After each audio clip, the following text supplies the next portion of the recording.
Ladies and gentlemen, thank you for tuning in Soul Connect to another episode of the Labor Lounge.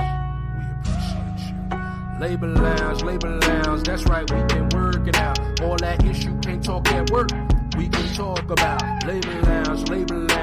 I ain't gonna argue with ya, I'ma hit you with these facts so that you can get the picture. Hey, big man got the plan, professor got the execution. KBC is clutch, holding up the Constitution. Together we combine to bring quality content, good conversation. You don't even know where the time went. So call the pastor, call the deacon, call the good girls or call the heathens. It don't even matter, call them if they breathing. Ain't no excuse for you to be sleeping. Tell them to tune in when it reaches the weekend. Saturday nights at 11 Eastern to...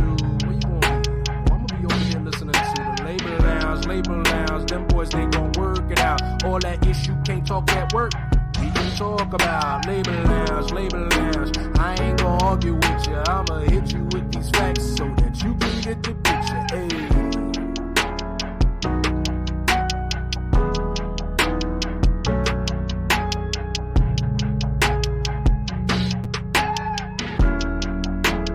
Yo, welcome back to the Labor Lounge. We got another show tonight. Before we even get into that, I need everybody to stop, take a minute, and go ahead and subscribe to the channel, man, because we putting in this work over here. So shout out to each and every one of you who has subscribed already, and shout out to everybody who will be new to the family. Looking forward to having you here in the Labor Lounge. Right now, we're getting ready to bring up the crew. We got the professor in the building. Salute and shout out to you, my boy. What's good? What's going on, baby? We live and direct, and you know I'm ready for this set, baby. Let's go. Yeah, you already know.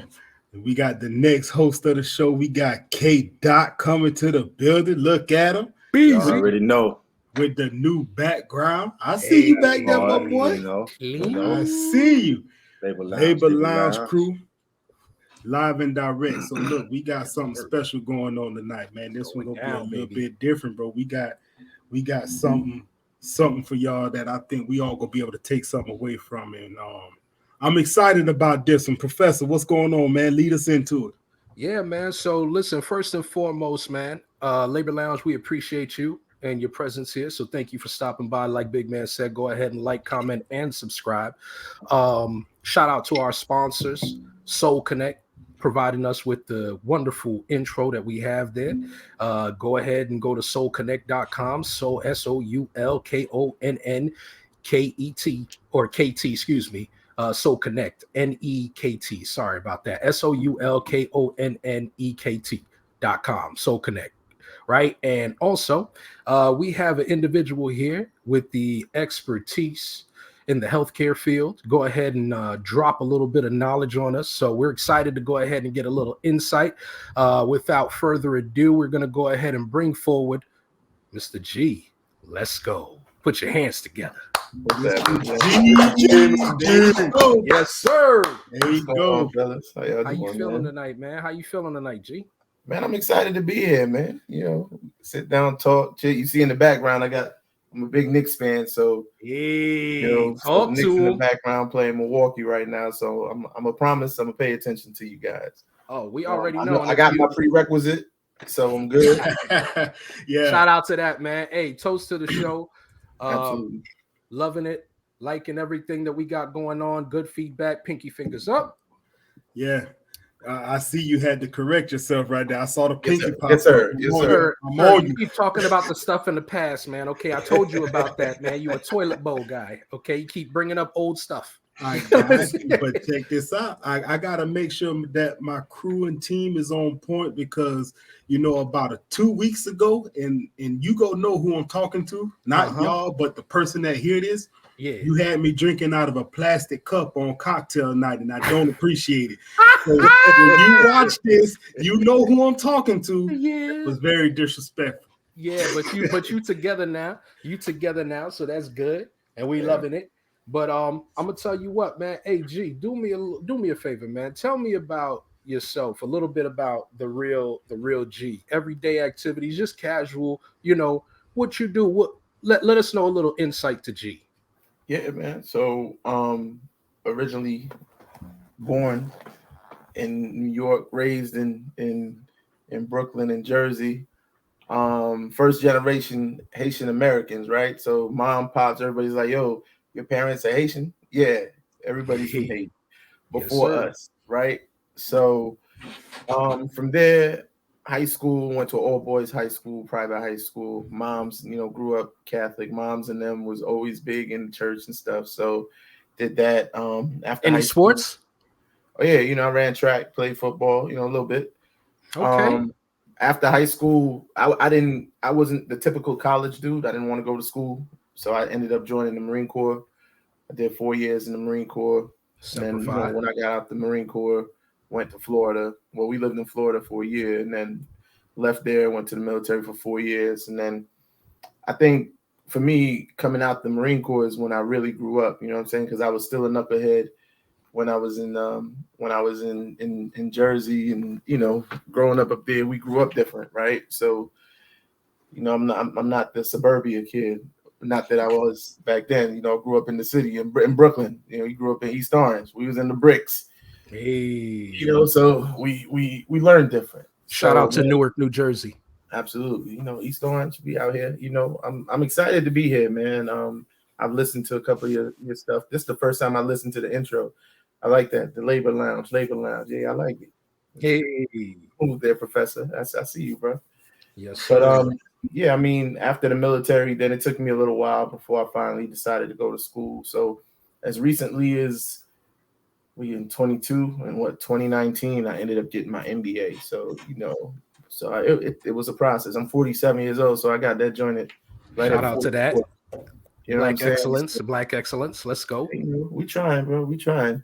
So yeah, man, that's pretty much about me. I mean, I guess as we have this nice conversation, man, organic conversation, then you'll probably learn more about me and stuff. Indeed. I love the background on you, man. So tell us, like, are you what does a guy of your caliber go ahead and do for fun, right? How do you go ahead and entertain yourself, So I've always been into motorcycles. I don't know, but over here I got like a bunch of model bikes on here. So I have a Gixxer downstairs. Okay. I love motorcycles. What kind of Gixxer, sir?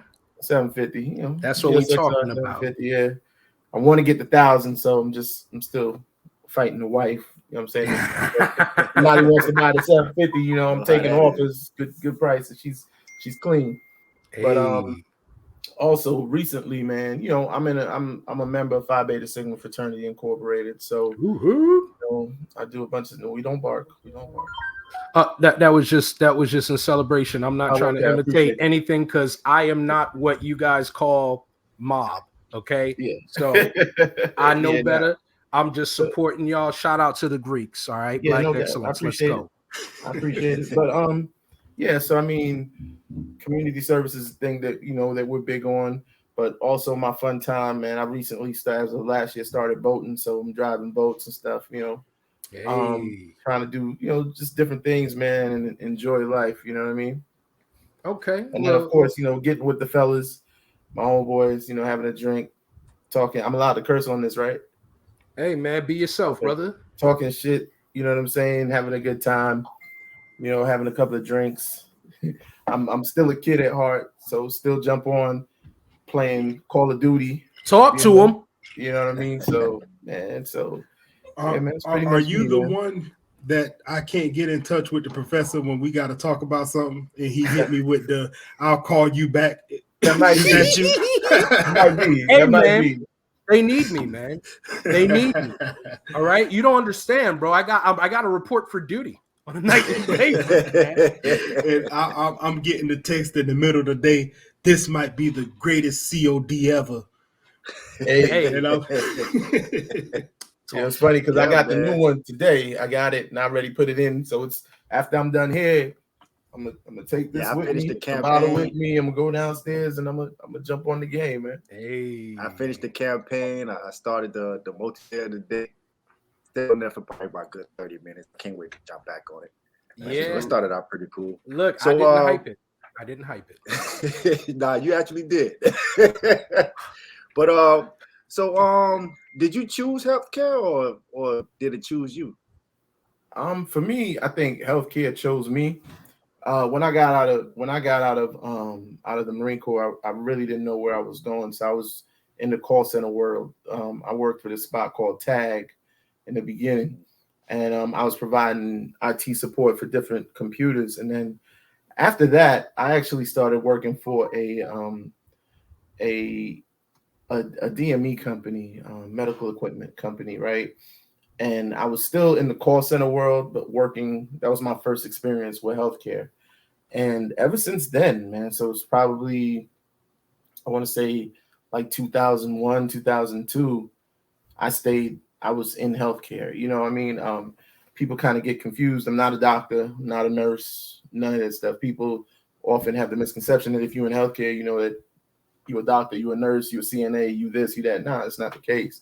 You have the administrative side of healthcare as well. And so I'm more so on that side now. All right. That's what's up.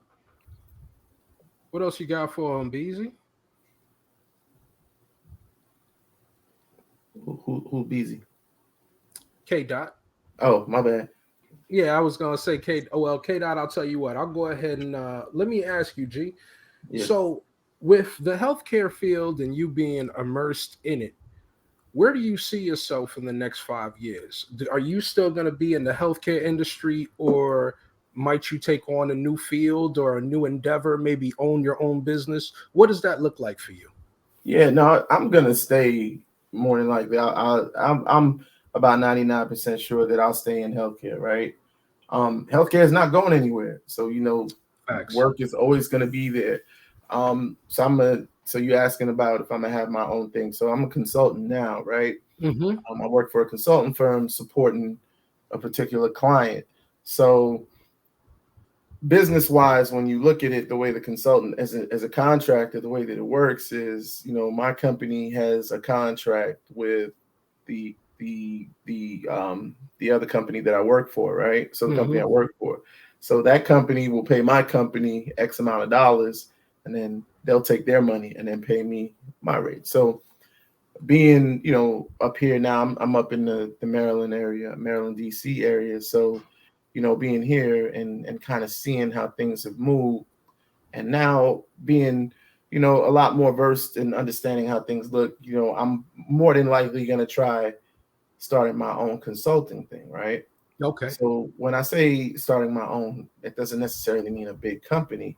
It means me going out on my own and cutting out the middleman so that I can just get the money directly from So the are you more of an employee at this moment, and you'd be migrating into an independent subcontractor? 1099, right? So I'm a W-2 now. So I'm in W-2, and then you'd be looking at going into a 1099. But the thing is now, for me to do that under my own company name, whatever that may be, then you have to go do bids out there, right?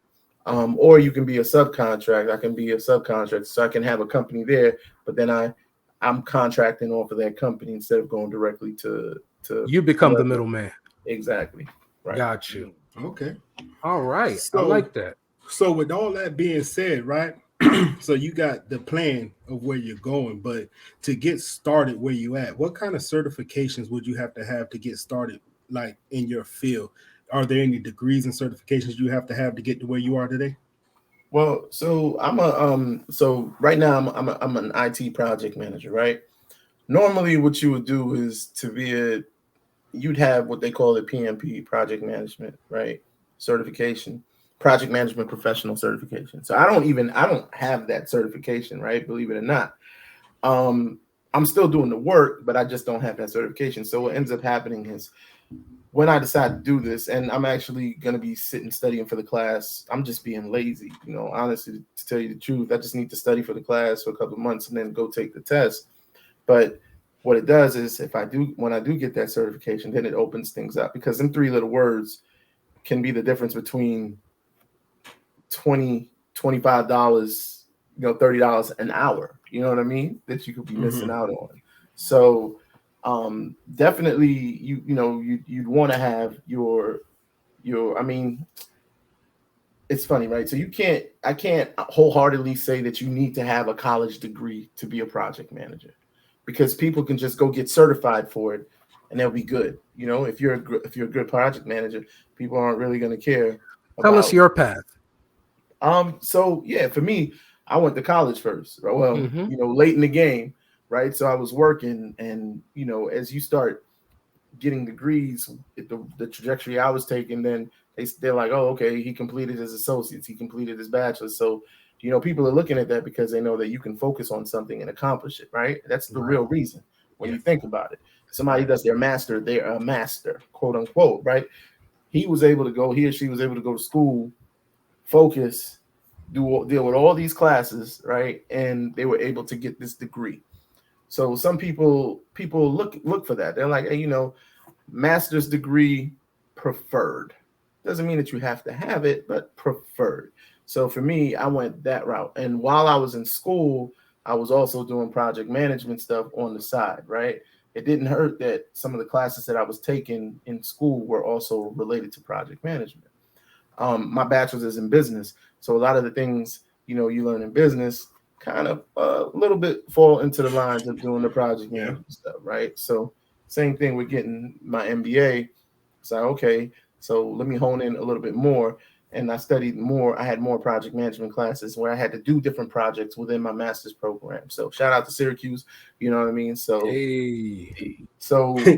mean, but that's the route that I took. You know, other people, there's other people that may not have gone to college and just got the certifications, and they're doing just fine as well. You know what I mean? So it's I guess to each his own. So with being a project manager, right, in the healthcare field, and you know, you need these certifications. Are you noticing that there's a shortage of people to actually come and work in that specific field?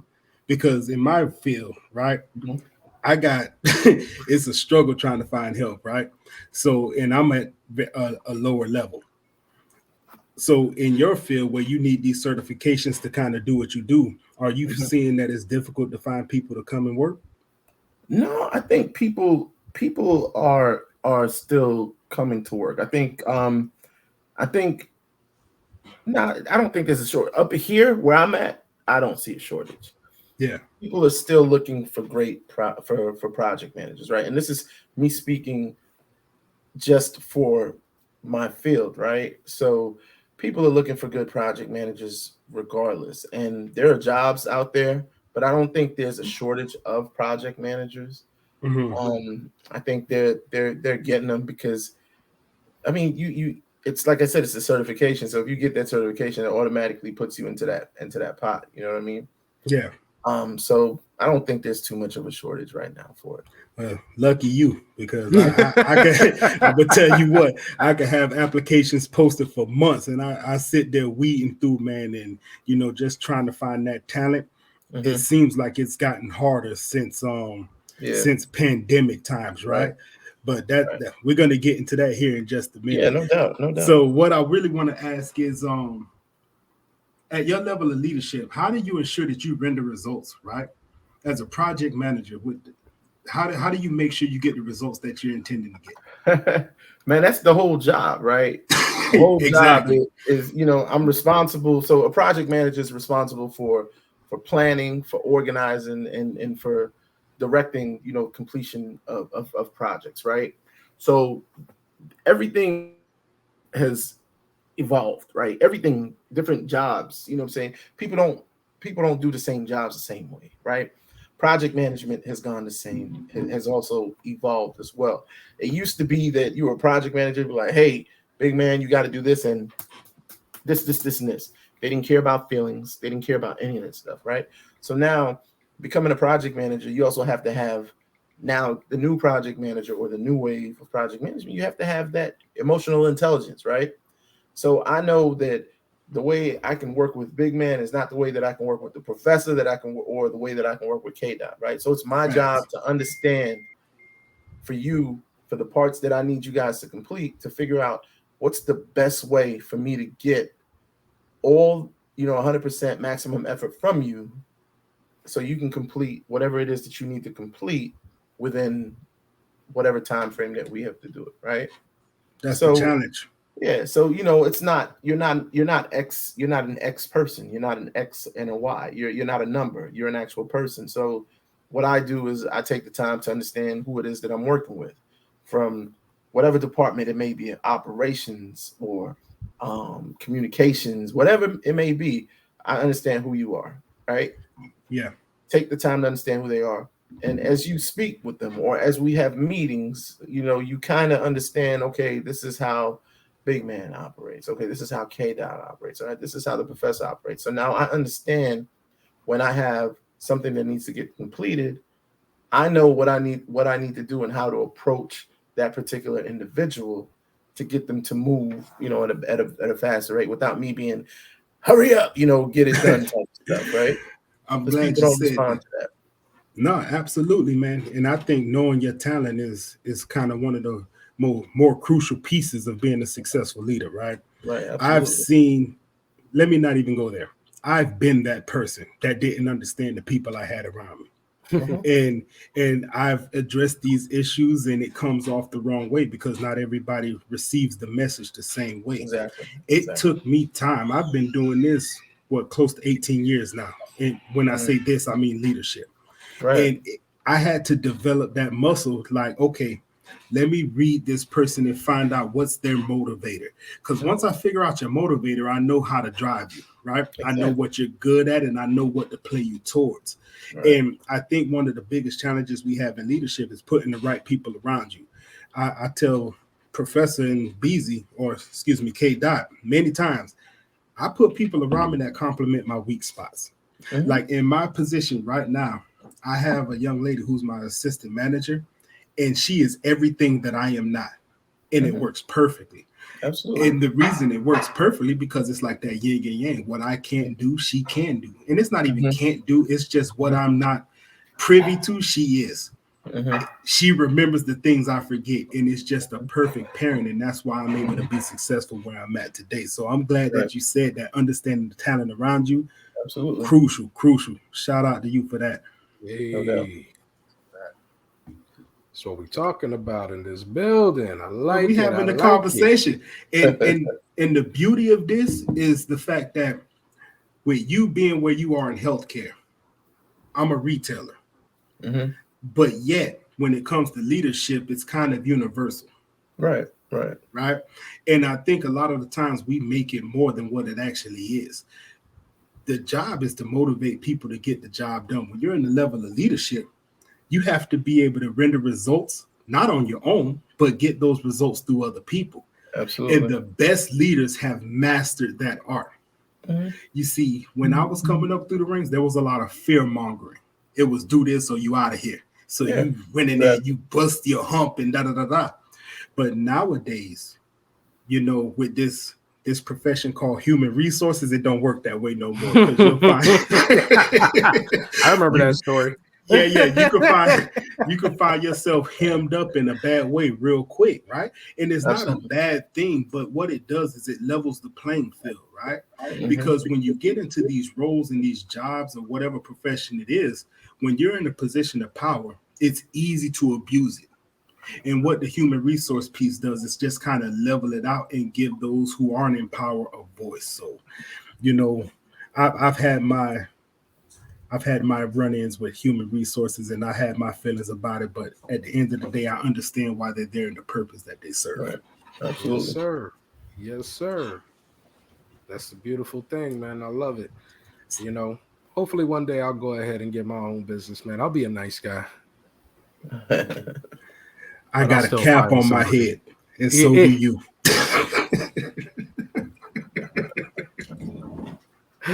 I'm just saying, my guy. I'm just saying, man. But yeah, man. But definitely. Let me ask you this, G. What is a question that you wished that we asked you today that you didn't get asked? Man, it's still early. I don't even know. But I don't know. Let's come back in a couple of minutes. I can. Okay, we'll circle around back to that one. Yeah, for sure. So as a project manager there, since you want to circle back to that one, I'm going to get into something juicy, right? Okay. Like I told you, I got a sister who's in the healthcare field, and I know what COVID did to her. So as a project manager going through COVID, how did that impact you in your field? Like, what was your involvement when we were going through all of this? Yeah, no. So for me, it changed, right? So no more going into, I live in Maryland, but I was working in DC, right? So there was no more going into the office.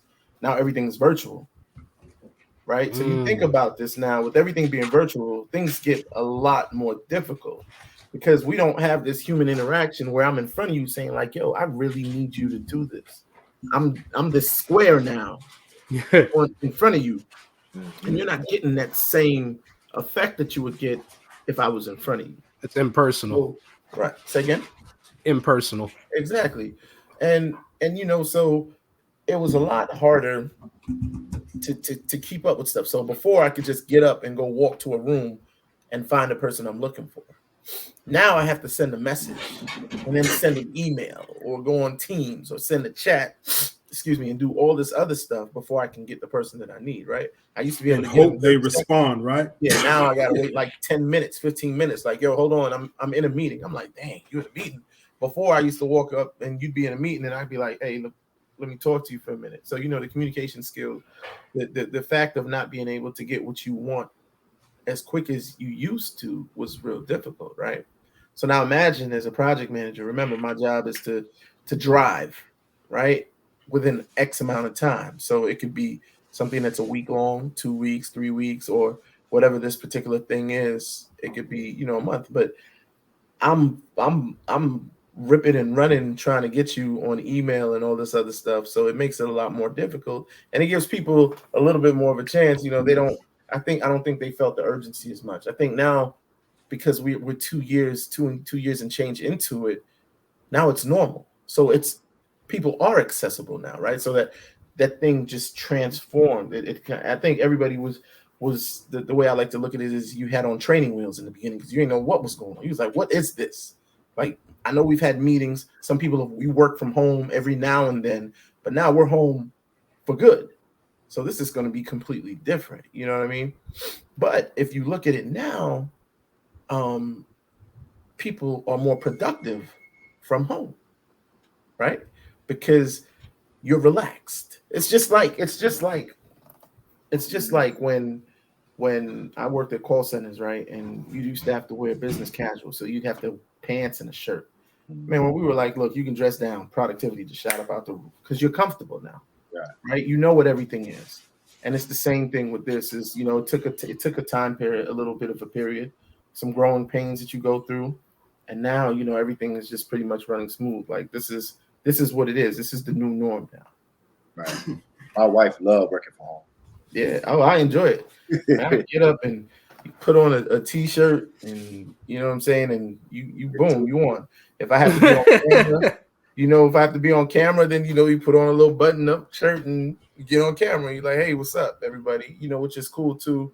I think it's also good. It's also good to get a little bit of both. So if you get to go into the office once or twice, a month or whatever, it's good because we're humans. We need that interaction as well.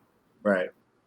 So what are the different fields of the healthcare that someone could choose as a career?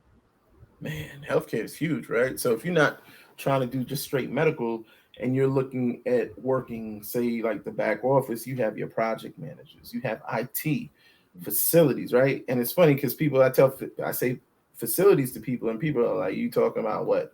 A janitor and stuff? I'm like, no, I'm talking about facilities managing the building, keeping the building up to code, that kind of stuff with facilities. Right. I mean, these people make buku dollars. I mean, these guys, you got VPs of facilities, what I'm saying? So these folks make a lot of money. Then, of course, you have your regular, you have folks that I have friends that, they're not radiologists, but they manage the radiology department because they understand the business aspect, right? If you understand the business aspect, you understand what needs to be completed, then you're winning. You know exactly what needs to be done in order for stuff to work or operate correctly. So, I mean, you've got a slew of different things that you can go through, K-Dot. I mean, healthcare to me, when you think about it, like healthcare is not going anywhere. People are going to get sick. You need hospitals. You need pharmaceutical companies. You need DME companies, diabetic supplies, respiratory supplies, you name it. You need all that stuff. And so you have people that can work all within that. Have you ever dealt with somebody with that new thing they got out now? I think it's called monkeypox. No. I don't go in now. No, sir. I'm good. Man. I mean, my wife and I, we're careful, man. I mean, gotta be these days. If people don't know, Professor and I are brothers, right? So he'll tell you, and because of being in the medical field, you kind of get firsthand knowledge of what the stuff is. So, I'm not saying anything that I don't want to know about anybody's status, but like I've gotten vaccinated, you know what I mean? If there was something for monkeypox, if it was available for us, but it's not, I'd have got that. I would have gotten that too. Man, have you seen that thing? That thing is scary, man. Yeah, bro. Hey, that's coming from the medical field. Y'all better listen. So let me ask you this. With you being in the medical field, you definitely go ahead and pick up some knowledge that a lot of us are not privy to. How has that changed your everyday life and your interactions with the people around you, right? Have you ever, kind of disassociated yourself from people who aren't vaccinated, or, what exactly does that look like? I mean, I didn't disassociate with people who aren't vaccinated. I wouldn't do that, right? But the whole vaccination thing is intriguing, right? Because remember, they told you there's certain things you don't talk about. You don't talk about politics. You don't talk about religion because you don't get into an argument. Right. This vaccine, COVID, has become the third thing that you know what I'm saying? So, I mean, we've had events. The wife and I have had events at the house, and we're like, only vaccinated people only. And it is what it is. I mean, it's nothing personal. Say again, K-Dot. Did some of the people that you knew that didn't get vaccinated took offense to that? Absolutely. And I'm like, look, it's nothing personal, right? So this is my house. Exactly. You're not going to tell me how to run my house, right? Just like if it was your house, I respect your rules. And it was nothing personal. To me, it was just, look, this gives us the highest chance to not, contract COVID, right?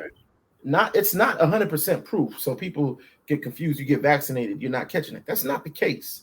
Right. Your symptoms just aren't going to be as severe. You know what I mean?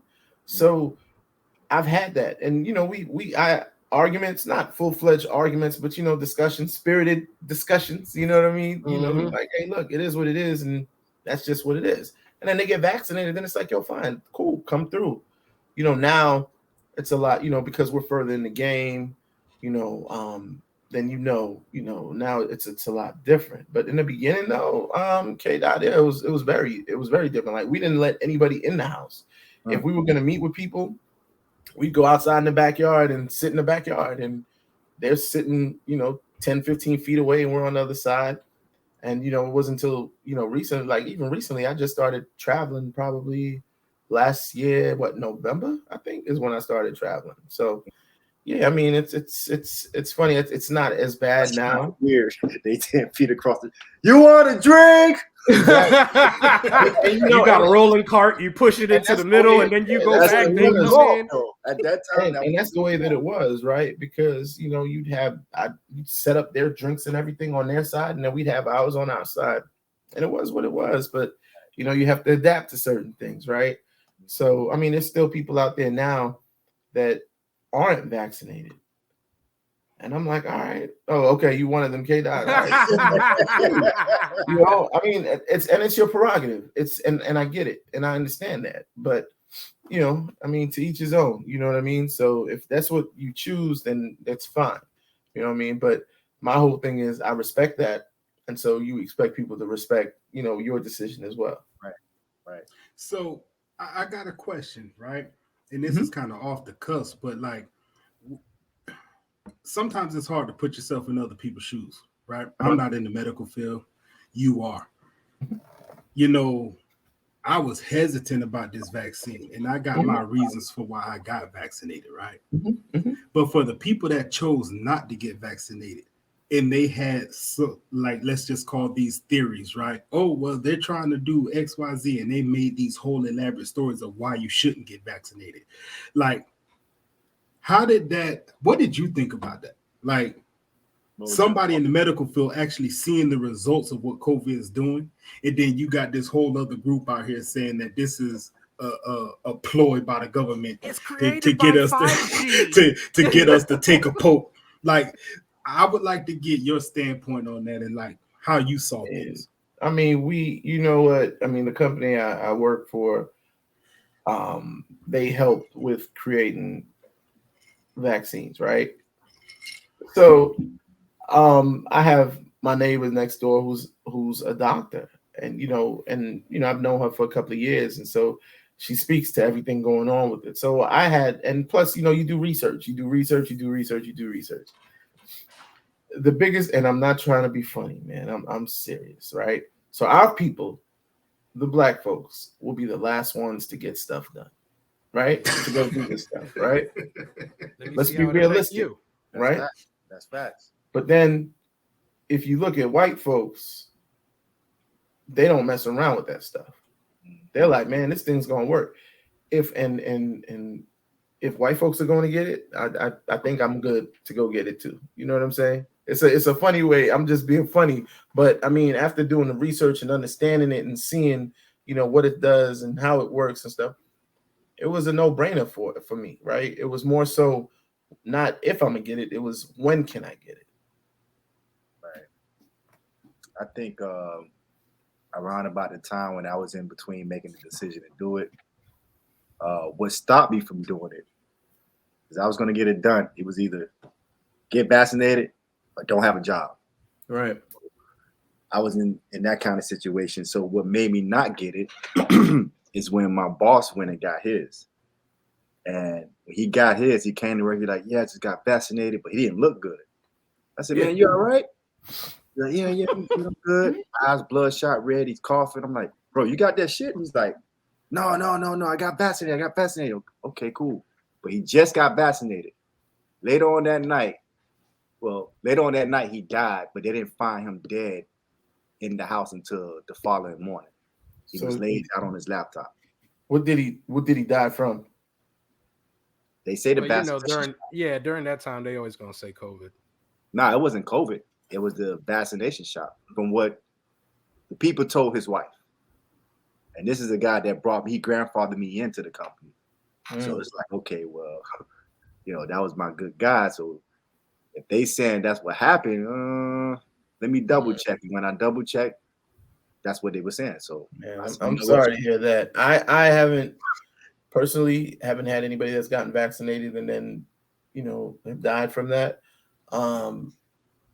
Professor, I'll tell you, we've had some people, friends close to the family that got COVID and died from COVID. You know what I'm saying? And we had family pass away from that. Right. They weren't that passed away from COVID. Yeah, and they weren't vaccinated, right? Yeah. But then you have some people, who are vaccinated and you get COVID, but your symptoms are manageable. Right. And that's the whole point, is to manage it, right? Is to manage those symptoms, especially for people that, are predisposed, that have, that have heart issues or anything that would pre-existing conditions. Yeah, that would really, really affect them. I tell you this, I caught COVID. Had I not catch COVID and went to go see a doctor, I would have never known that I had a heart problem. I'd have never known. Wow. And my cousin kind of just pretty much gave me that prep talk, like, man, you need to go to the doctor. So shout out to the folks going to the doctor. He told me his situation. I said, yeah, I'm just going ahead and get my black ass up in there. And that's one of the biggest issues with our people. I think we were speaking about that before we got on, is that black people, especially males, we like, oh no, we good, we strong, we can tough it out, right? Yep. We won't go to the hospital. Right. And that's where we make our mistake. We need to go to the hospital, right? We have to go to the hospital. We need to do, not just when we're sick, though. You know what I'm saying? We need to get those physicals done. We need to get our eyes checked. We need to go to we need to do all of that stuff. So it's preventative, right? Because if you start now, once you get older, and man, I'm telling you, the perfect example that I have is my grandfather. This dude 99 years old. He turns 100 in about 12 days, 15 days, right? Right, Professor? Yes, and so this dude will sit down and sharp as a tack, man. He remembers stuff I don't remember. But I remember him always getting checked up, always getting checked out, making sure he was good. You know what I'm saying? Of course, as you get older, different things, you start to deteriorate. Yeah. But his mind is right. His health is good. Everything that he needed to take care of, he's taken care of. And he took care of it at an early age. And that's what we need to do if we're trying to live past 65. Yeah. Grandpa. Yo, I heard about Grandpops, and shout out to him for real, because I know it's gonna be a shindig. And please make sure the professor got a camera, because that's quality stuff that we don't want to give up. No notice. But even I could relate to that, because I was not one to go to the doctor. It was, I had a pain, an ache, or whatever it may be. I'm not getting up and going. I'm a pop back then it was aspirin, until I had my wisdom tooth pulled, and I realized Advil was the truth. And this is not a sponsored video, but it works for me, right? Shout out to ibuprofen. Or for black people back in the day, it was Tussin. I'm telling you. Or castor oil. Grandma give you a big spoon of castor oil. The castor oil cured everything. And if it wasn't that, it was aloe vera. Listen, me and G know about this stuff. It's called emulsion Scott. Fish oil. Terrible, man. It was terrible. Bruh. We suffered. But we were in good health, though. I didn't go to the doctor. And one day, right, I was at work. And it was a late night. It was probably about 8:30, 9 o'clock. And I was casually walking the building. Now, mind you, back then, you're talking 2015, 2014. I was about 340, 350 pounds, right? Mm-hmm. And I was working my butt off, assistant manager. You put in these 10, 12-hour days. Your job is kind of stressful because you're managing hundreds of people. And one day my heart just started racing in my chest. Boom, boom, boom, boom, boom. I didn't know what was going on. I thought that was it. I was like, Elizabeth, Mr. Bibb.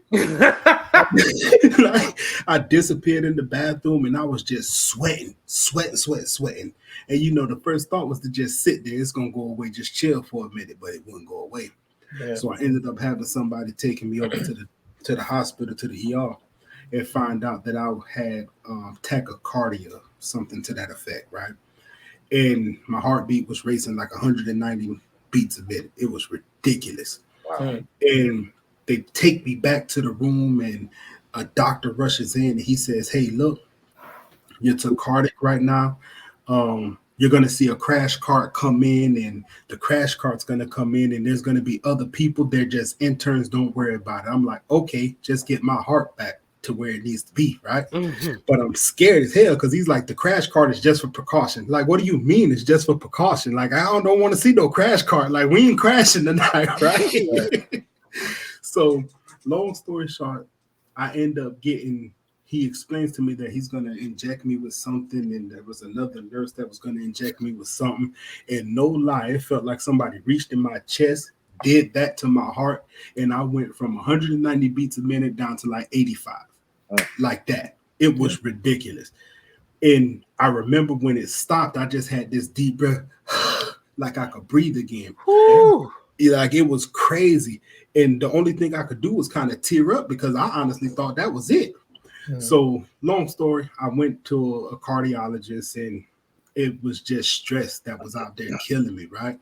But think about that stress with everything else. I was overweight.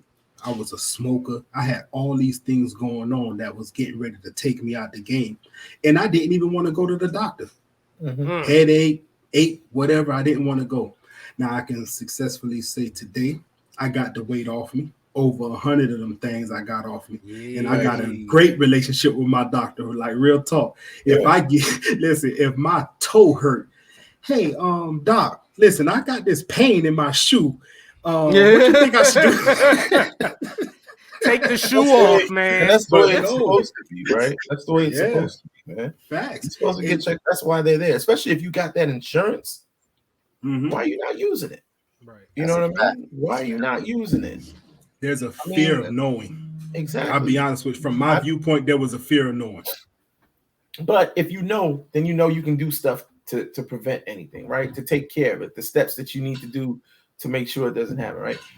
Or you could be walking around and you know what I'm saying? I mean, man, I'm telling you, one of our cousins, man, rest in peace, right? He worked in the medical field, right? And he had an issue with his heart. This dude was, man, Mar was what, like 45 years old, right? He was about 6'2", weighed about 170 pounds. So he was in shape, could still dunk a basketball. Bro. And unfortunately, he had an issue with his heart. Arteriosclerosis.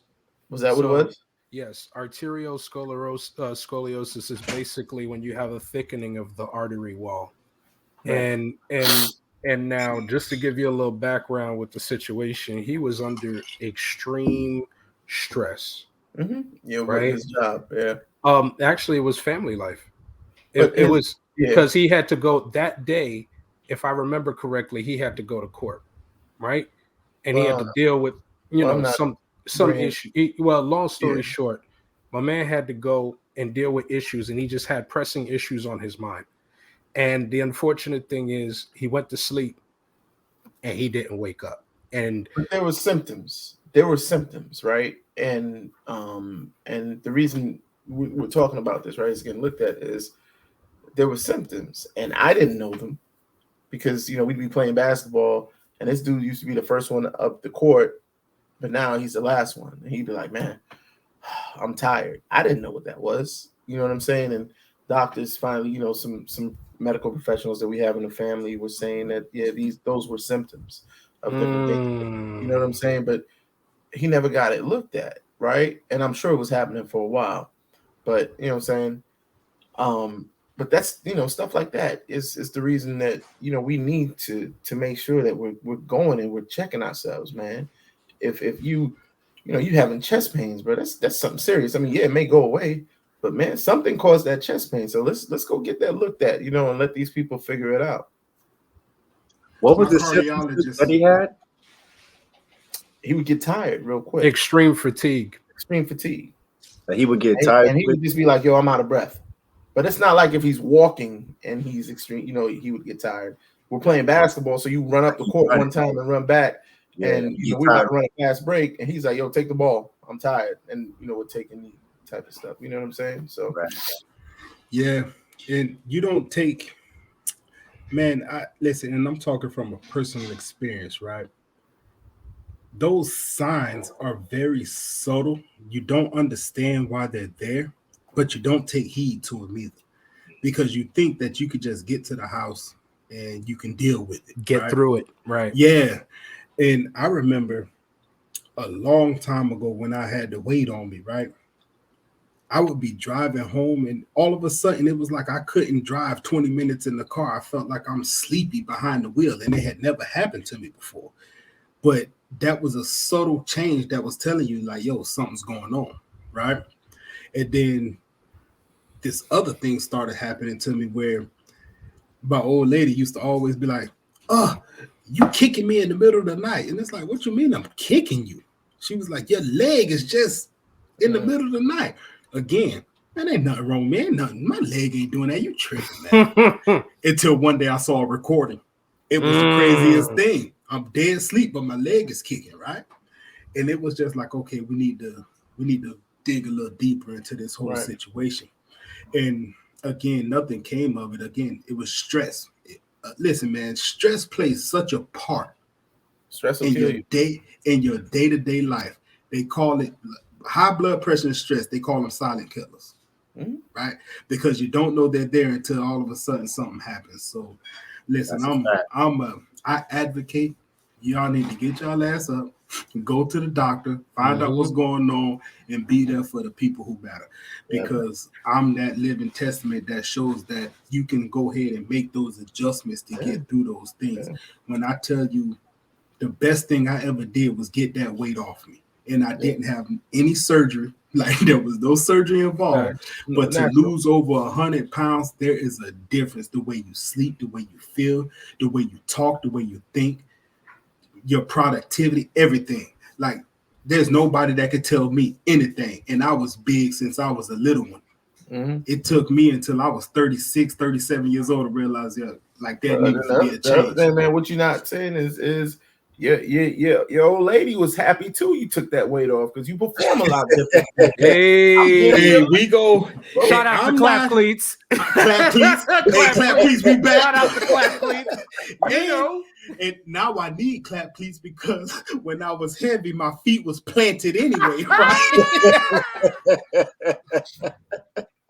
I mean, Clap Cleats got new. But I mean, speaking of that, even that, right? So it's funny, right? So like I said, I'm 47, and I just had a colonoscopy done, right? You remember that, right, Professor? Yeah, I had a colonoscopy done a few weeks ago. Mm-hmm. It's not something I wanted to do, but it's something that you have to do, right? And I remember, and I went in, and this is the thing, because it's fear. Because I was sitting there talking to one of the nurses while I was laying in the bed, waiting for the doctor to come, and I'm like, hey, I'm gonna be good, right? She was like, yeah, you're gonna be fine. Don't even worry about it. And so she's talking to me, and she's like, that's the problem with our Black men is for fear, because somebody's about to take something and go in your butt, right? In your rectum. Mm-mm. And so she's like, look, you're gonna be fine. Don't even worry about it, blah, blah, blah. But something that you have to do. And I went in there, no lie. The procedure lasted, I think I saw the time she said like 7 minutes. I wasn't even asleep. I was more so they give you the anesthesia, but I mean it's not the type that knocks you out. State, like in a awoken dream state. Right. So what they tell you is if you really close your eyes and go to sleep, you'll sleep. And sure enough, when I got in there and they had me roll over, that's the uncomfortable part. They like roll over and keep the leg. I'm like, hold on. My bad. Roll over, bro. Sir, please, sir. We're going to change the rating on this one, man. Hey, but you know what I'm saying? But I did it, man, and it's funny. Pause. In and out. Pause. Right. But you know what I mean? So man, they go in there and they found 2 things and they were benign. Thank goodness. They sent it right away to pathology to get looked at to make sure that, you straight, there's no signs of cancer or anything like that. Everything was good. But ever since I did that, man, I got homeboys with me that are 45, 46 years old. I'm like, yo, did you get your colonoscopy done? They're like, nah. I'm like, dude, you need to go get that done. Like ASAP. Like, you need to make sure you get that's something that as Black men we need to do at that age. You hit 45, go get the colonoscopy done, bro. You have to get that stuff done. So the thought process is we could be as afraid as we want to about having to deal with that situation. But the last thing that you would want to do, you would much rather it be during a routine than a situation where now they got to go ahead and go in there when you're in pain, right?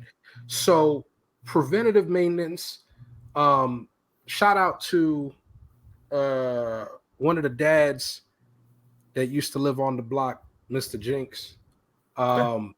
This guy was a surrogate dad to me, man. Cool guy. And he taught me about the 5 Ps. Prior prevention prevents poor performance. And that goes ahead and it permeates in different aspects of life, whether it's your work, whether it's, love, whether it's your health, most importantly, whatever it is that you're doing, prior prevention prevents poor performance. So shout out to Mr. Jinx, yo. And shout out to G over here advocating for, people to go ahead and actually get the things that they need to be done. And speaking about the real issues that plague men in general, but specifically Black men, right? And so we definitely appreciate that. Shout out to you. We're going to take a toast, pinkies up. Salute. So this is that time again, G. We asked you earlier, maybe a little premature, right? So we go spin the block, right? first and foremost, let me say I thank you for coming on the show tonight, man. Yeah, no doubt, bro. I appreciate it. Yeah, absolutely, man. Your presence is felt, right? And I want to say that you're the first of many. And I think I feel honored to have somebody to be in the field that you're in, right? Because you didn't have to do this. So just understand that it's much appreciated, bro. And I hope that we've put some content together that somebody could take something from and do something with. Okay. So with all things being said, what's one thing that we didn't ask you that you wish we did, and how would you have answered it? And how would I have answered? Pressure. Man. Yeah.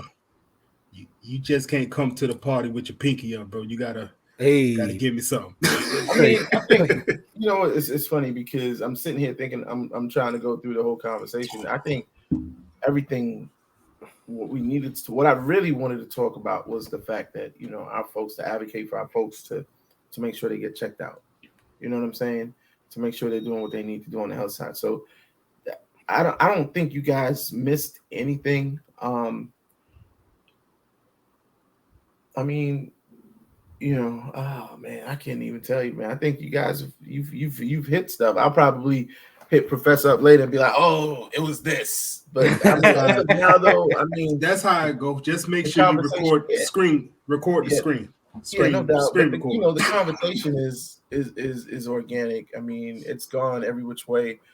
You know what I would probably say, and I think K Dot had asked, you know what the question about the jobs, which was a really good question because people have misconceptions about just healthcare. I mean, you know, my wife is, you know, she's a senior director, you know what I'm saying, working for her company, you know what I'm saying? And so people, you know, you have all these different positions where your degrees will help you, right? Your business degrees, your healthcare degrees, you know what I'm saying? And you'll have direct impact on the healthcare field, depending on where you want to go. So, I mean, you guys have done great in terms of the conversation and the questions, you know what I mean? So I don't know. I'm good. I'm gonna give y'all an A on that. We'll appreciate that because we put the work in. So I guess really the last thing to do is ask, why are you a glutton for punishment rooting for the Knicks? Like, you know what? You need to calm down, sir. We'll fight you. We'll fight you. Through the screen, we'll fight you. So, let me tell you something. Where are you at, big man? Where are you at? South Florida, boss. Oh. So you a Heat fan? Nah. Who do you like? Listen, I'm gonna put it out there. I'm a fair weather fan. Whoever makes me the money. I can't even answer you. I know, right? Nah, we don't get no respect. I am everybody's worst enemy. You know, we grew up. The family, you know, grew up Knicks fans, Giants fans. So we've always stayed true. Even when we lived in Florida, you know what I'm saying, in South Florida, we were getting beat up by the Heat fans. You know what I'm saying? Because Knicks fans. But I mean, we've always been, you know, we've always been huge fans. So even it's funny because the Nets, you know, we're from Brooklyn and the Nets are in Brooklyn now. Yeah. And I'm like, whatever. You know what I'm saying? I see your lid.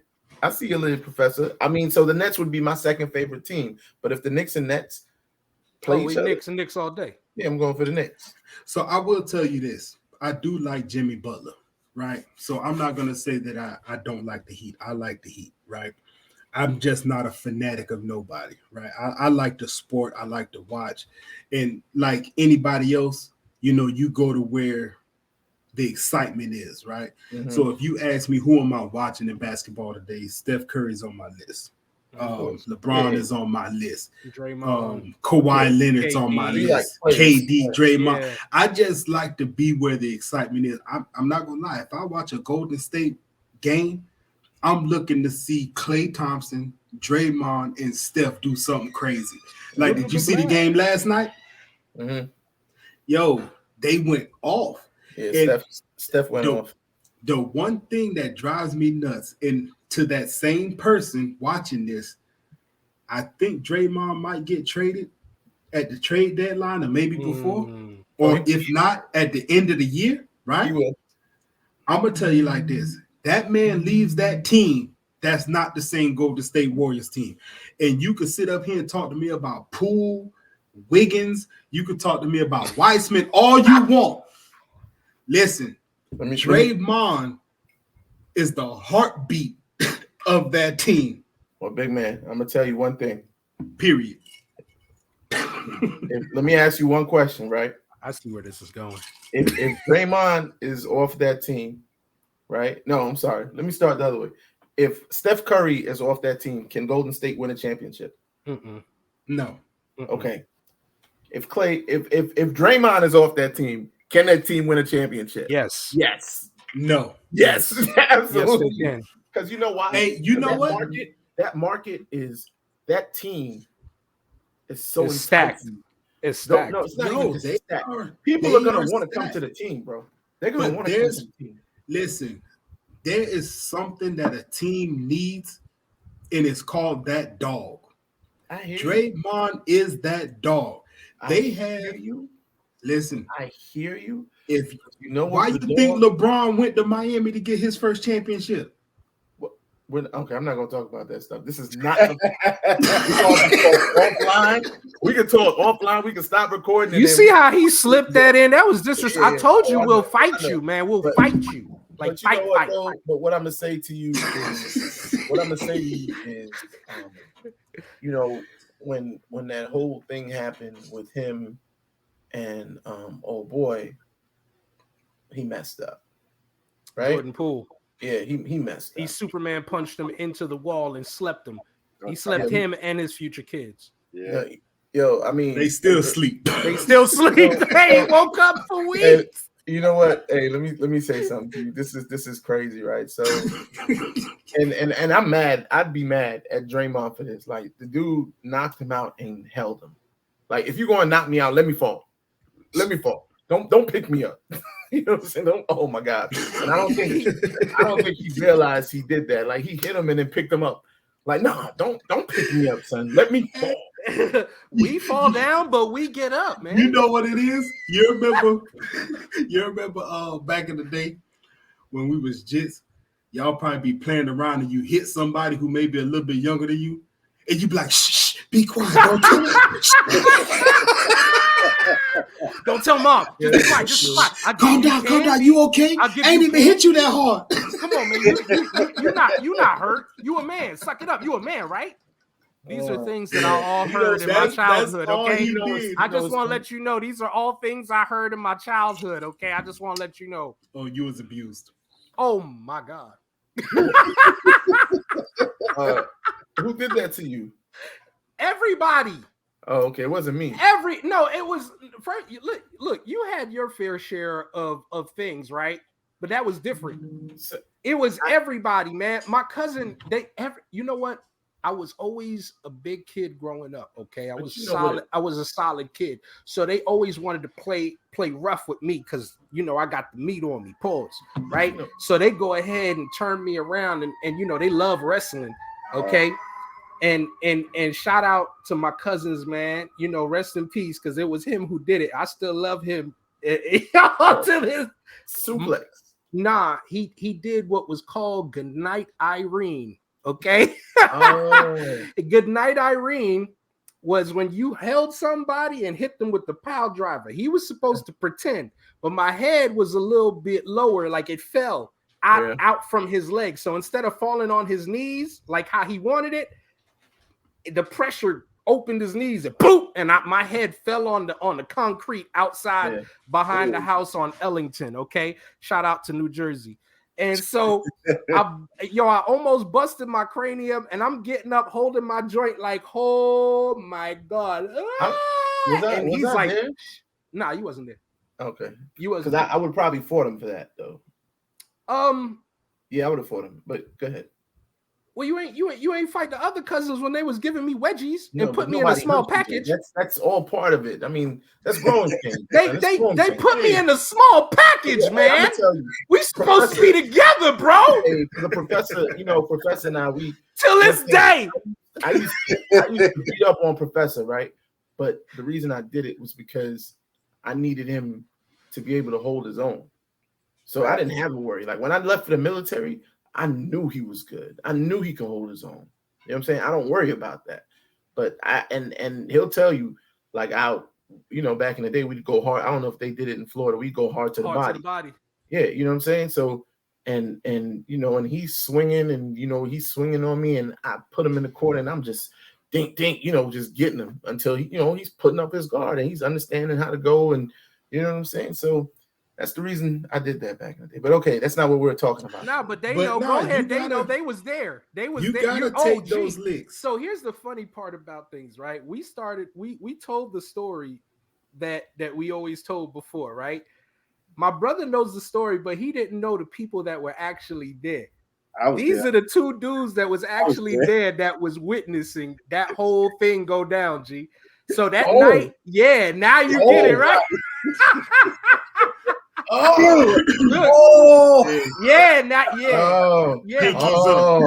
Pinkies up to that night now. This is a great moment right here.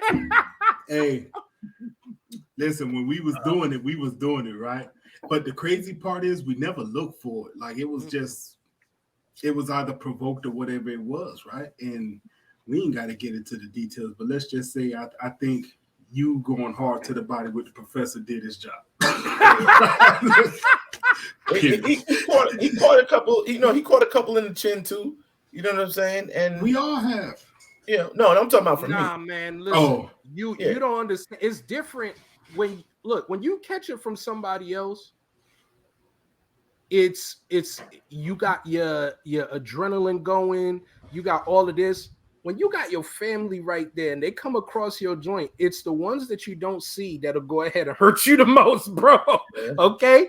So when you sitting there, I've gotten caught with several joints over here on the side, man. And I've learned to knuckle up to the point where, you get your guard up, man. And then after a while, I learned how to go ahead and throw fakes, right? Yeah. I learned how to make you lead into where I want you to lead. Then I started reading shoulders. Then it was a problem, dog. I was just like, I need to stay out of the streets. I can't do this. This is too much. I'm reading a lot. And it's like the Matrix. And you're just looking at people moving. And you like, but that's a whole different story. We ain't going to talk about that. See, I'm older now. So, I just call him and I'll be like, yo, professor, can you come take care of this, please? I can't. Listen, I'm ready and willing, man, because I already know, man. It's before I even touch that seat, bro. I'm getting out, bro. I ain't tripping, man. I'm coming over here. So basically you've prepared him to play his role now, right? Because the man said he just make a phone call, like he ain't touching it no more. It's like, man, just be here tomorrow. I got something for you. He good, man. I mean, you know what? It's because I know me growing up, like I didn't have big brother, right? So our dad was in the military, so he wasn't around. So we always had, I had somebody else, Bert Jones. Shout out to Big B. Hey, Big B. That was like our second father. Like for me, shout out to Panama. So he was teaching me all that stuff. You know what I'm saying? So I made sure when he was growing up, professor, that he was able to hold himself down and handle everything because I knew that I wouldn't always be around, right? So that's why I don't worry about him. You know what I mean? I'm when I left for the military and he was in high school and stuff, y'all were all rolling together. If y'all were in the same high school and stuff, then I didn't have to worry about him because I knew what he could do. His peoples, they were kind of suspect. A couple of them was real suspect. They know them. They know them on the block. Oh, okay. But I got Mike Wright though. I got Mike Wright. Wow, I got Mike Wright. So, but you know what I mean. So I mean, but that's back in the day. It's neither here nor there. But nah, shout out to you guys though, man, for this Labor Lounge, man. This is dope. I appreciate y'all having me, man, for real. Absolutely, man. And I appreciate you hanging out. I know we went a little bit over, but you know what? When the conversation's good, you hang in there. Absolutely. So with all being said, man, we go ahead and we go let you get back to regular life. You know what I mean? No doubt. Yeah. So we finna go ahead and close this thing out. G, again, appreciate you coming to the show, man. You could have been anywhere in the world, but you chose to be here with us for this period of your life, man. And it's just appreciated, bro. So shout out to you. Good luck in all your endeavors. Likewise. And we definitely go be tapping you back in, bro. Yes, sir. Part 2. As everything evolves, I want to hear all about it here on the Labor Lounge. We're all about serving the people who serve the people. So we appreciate what you do. Right. And we go salute you for everybody in the world, bro. Salute. And low key, K-Dot don't know. I just put that subliminal in there for him to go get vaccinated because he's gonna get it. Hey, K-Dot, you getting love, man. K-Dot, what's up, bro? The people love you, bro. You need to go get vaccinated. You know what I'm saying? You getting love, baby. But if you don't do it, I still respect you, bro. You can come to my house and have a cocktail. What? In the backyard. I'm not gonna kick you out like Jesus doing his people. I didn't kick him out, bro. They just didn't come to the crib. Go. You know what? Go. So all right, this is my last thing because I'm really gonna get off after this. I'm gonna go hang out with some folks, right? But the thing is though, right? So K-Dot, you have kids? Yeah. How old are your kids? 12. Okay. So, and I'm not picking on you. I'm just asking, right? So I had a couple of homeboys, a couple of my peoples that had kids that were like, yo, I'm not getting vaccinated. And I was like, yo, listen to what I'm gonna say to you, right? And I'm not picking on you, right, K-Dot? I'm just saying this is what I said to them. I said, yo, look, you going out into the world, you grown, you're strong, your immunity is this, you know what I'm saying? Whatever. But I said, but you come back from the world and you coming home to your kids who are still working on building their strength and all that stuff, right? So my whole thing is, even if you're not getting vaccinated for yourself, you get vaccinated for the kids. You know what I'm saying? Right. To help you with that. So, but that was it though. Other than that, that's just a nugget for you, K-Dot. I see you thinking. K-Dot love the kids. Definitely did. So with that being said, we out of here, bro. Hey, man. Hey, listen, Salute, shout out to everybody, bro. Appreciate you coming through, and we go.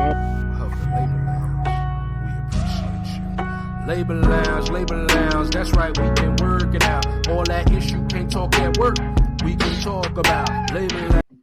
Hey, real quick though, y'all need to stop what y'all doing for one moment. Go ahead and subscribe to the channel, like it, and then share it with somebody, bro. If y'all took something from this conversation, put it down in the comment, bro. We want to hear from you. Labor Lounge, I ain't gonna argue with ya. I'ma hit you with these facts so that you can get the picture. Hey, big man got the plan, professor got the execution. KBC is clutch, holding up the Constitution. Together we combine to bring quality content, good conversation. You don't even know where the time went. So call the pastor, call the deacon, call the good girls, or call the heathens. It don't even matter, call them if they breathing. Ain't no excuse for you to be sleeping.